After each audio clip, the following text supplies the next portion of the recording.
Ako si Roberto, na kung tawagin ay Manong Beto, natubong Kalinga. Magmula pa na ako'y maipanganak at hanggang magkaisip dito sa aming lugar, dama ko na ang kahirapan na bumabalot sa aking paligid.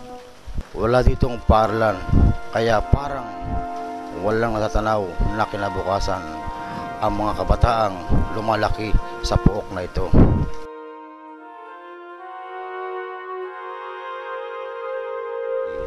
Sira-sirang daan at tulay. Kung minsan sa pagsapit ng tag-ulan ay hindi na halos madaanan ng mga tao at tila bagay kinalimutan na ng panahon. Ano pat parang wala na yatang pag-asa ang mga naninirahan dito.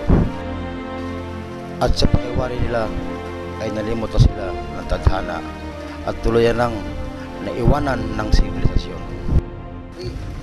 Hiling ko lang sana sa buong may kapal na bago man lamang ako pumanaw, magkaroon sana ng pagbabago dito sa aming lugar.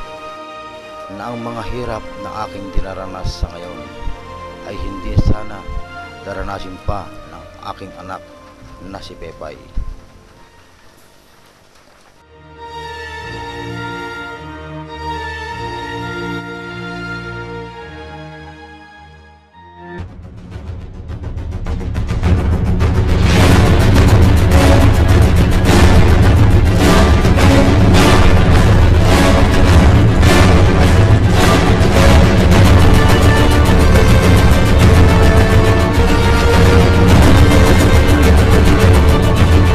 Sila ang 513 Engineer Construction Battalion na kung tawagin ay Northeastern Luzon Builders na matatagpuan sa Campo de la Cruz Annex, Soyong, Etiague, Isabela. Sila ang mga sundalong inhinyero na ang pangunahing misyon ay itaguyod ang pagpapalaganap ng katahimikan at kaunlaran sa lugar na kanilang kinasasakupan. Sa pamamagitan nila, naipapatayo ang mga eskwelahan, nagagawa ang kalsada sa kapatagan at maging sa kapundukan. Nabibigyan ng ilaw ang mga kabahayan. Nakakarating ang tubig sa mga nauuhaw. At nabibigyan ng dagliang lunas ang mga may sakit. Pagdating ng at sakuna, lagi silang nakahanda na tugunan ang inyong pangangailangan. Hindi alintana ang ulan at hagupit ng bagyo sa pagbibigay ng serbisyo sa bayan.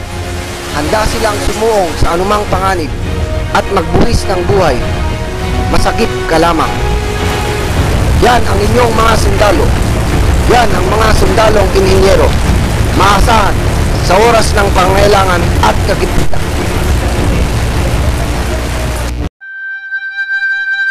Dear Diary, ang aking pangarap ay makapagtapos ng pag-aaral.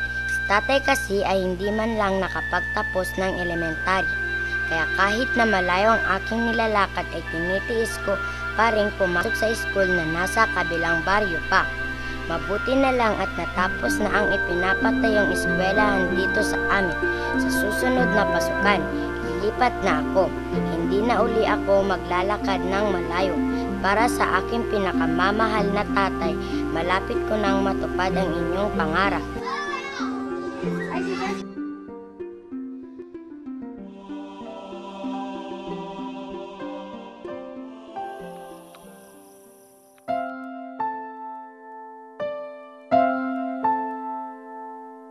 Ilang ulit mo na itinatanong sa'kin kung hanggang saan, hanggang